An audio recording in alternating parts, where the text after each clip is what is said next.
looking for the greatest common factor, or GCF, we have to start by listing all of the factors of the two numbers that we are comparing.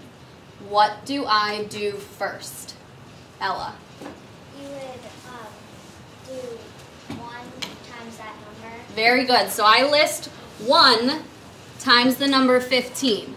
I am leaving a space in between so I can list my factors from least to greatest. That is always the easiest way, so you can look and find what they have in common.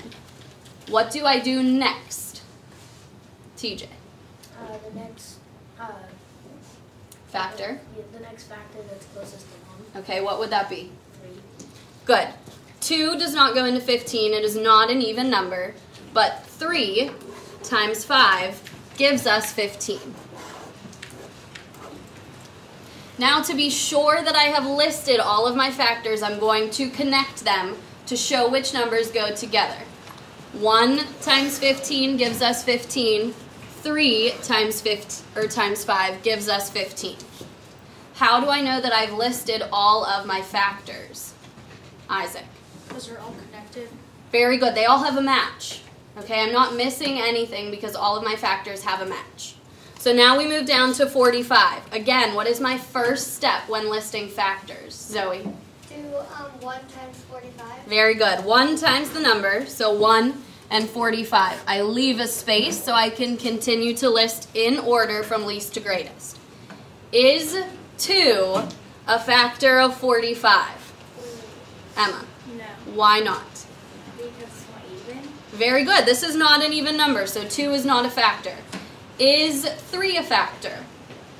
If you are unsure, you need to take 45 off to the side and divide it out. But tell me, is 3 a factor of 45, Brian? Yes. 3 times what gives me 45? 15. Good. So I list 3 and I list 15.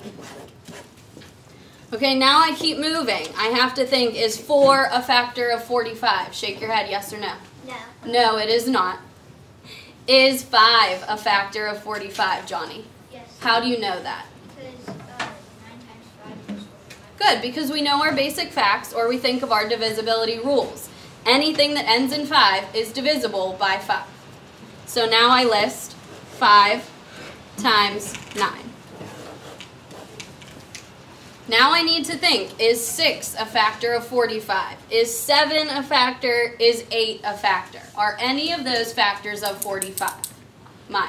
No. Good. So I am not missing anything, but to be sure, I connect my factors to prove that they all have a match.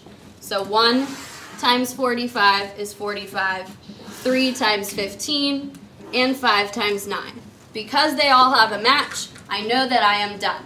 What is my next step to finding the greatest common factor, AJ? You see what has the same number in each. Good. So what do they have in common? I go through. They have 1 in common, they have 3, they have 5, and they have 15. This is why it is so important to list your factors from least to greatest, because you can go through and see what they have in common.